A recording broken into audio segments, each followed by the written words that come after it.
Baik, hadirin sekalian, kita akan masuk ke sesi tanya jawab yang terakhir, yakni calon wakil presiden nomor urut 1, Bapak Muhaimin Iskandar, dan calon wakil presiden nomor urut 3, Bapak Mahfud MD. Bapak Muhaimin, waktu Anda bertanya 1 menit dimulai saat Bapak berbicara. Silakan.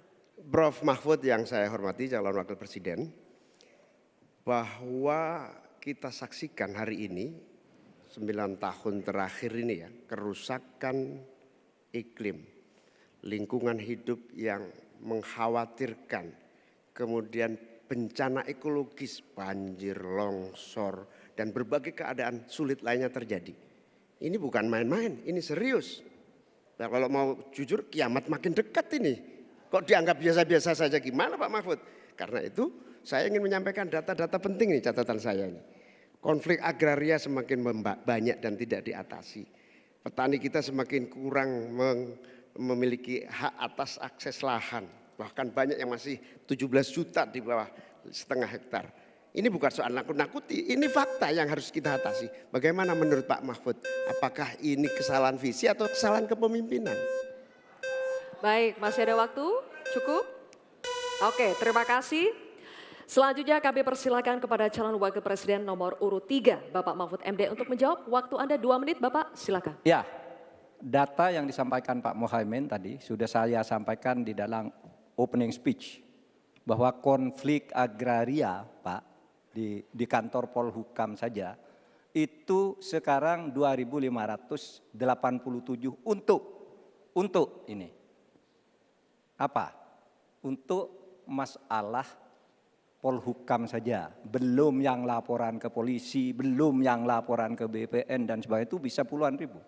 Artinya data itu saya benarkan dan sudah saya katakan lebih dulu sejak tadi.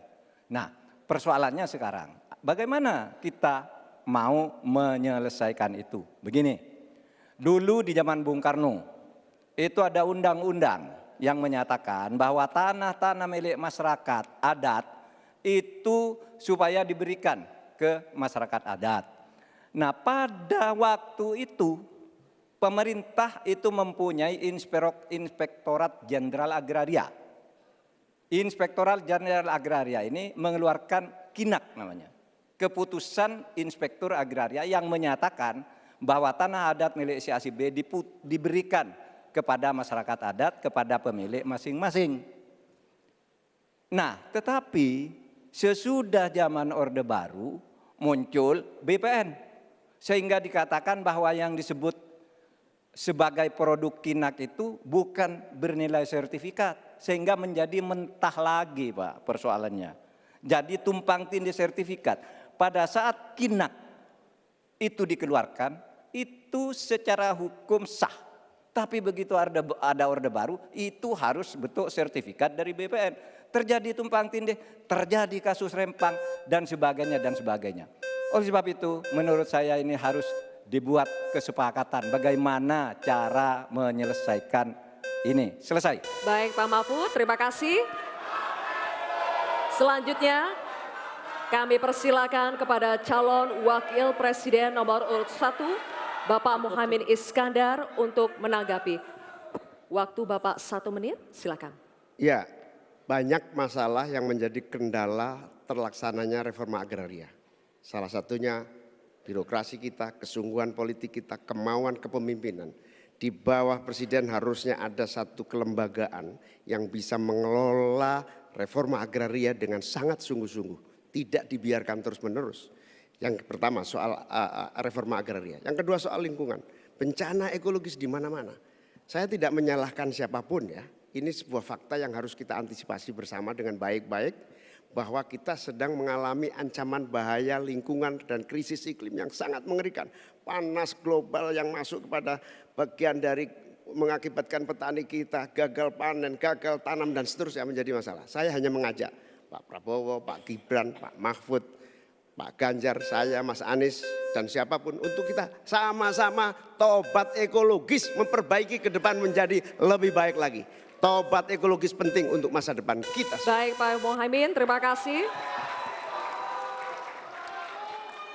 Sekarang kami persilakan kepada calon wakil presiden nomor urut 3 Bapak Mahfud MD untuk merespons tanggapan dari Bapak Muhaimin. Waktu Bapak 1 menit dimulai saat Bapak berbicara. Setuju karena yang diusulkan Pak Muhaimin tentang lembaga reforma agraria itu memang menjadi salah satu bagian dari misi kami pada tahun ini. Jadi kami punya tim reformasi hukum nasional yang melibatkan pakar dari berbagai kampus. Kesimpulannya, masalah agraria ini harus ada sebuah badan khusus yang nanti menangani. Misalnya begini, ada sekian ribu kasus, ini yang berat dikategorikan 3 misalnya. Kita katakan, yang kategori 1 harus selesai dalam 6 bulan, kategori 2 selesai 6 bulan, kategori 3 selesai dalam 6 bulan. Lalu kita mulai lagi menata kehidupan kita di bidang pertanahan. Sehingga tadi proses deeding atau kesepakatan untuk kinak dan sertifikat tanah itu akan menjadi bagian dari apa yang sudah kami rencanakan. Selesai. Oke, baik. Terima kasih Pak Mahfud. Baik, silakan berikan apresiasi untuk ketiga calon wakil presiden yang telah menjalani sesi tanya jawab. Hadirin dan pemirsa, usai jeda kita akan kembali dengan segmen pernyataan penutup dari ketiga calon wakil presiden kita. Tetaplah bersama debat keempat calon wakil presiden pemilu tahun 2024.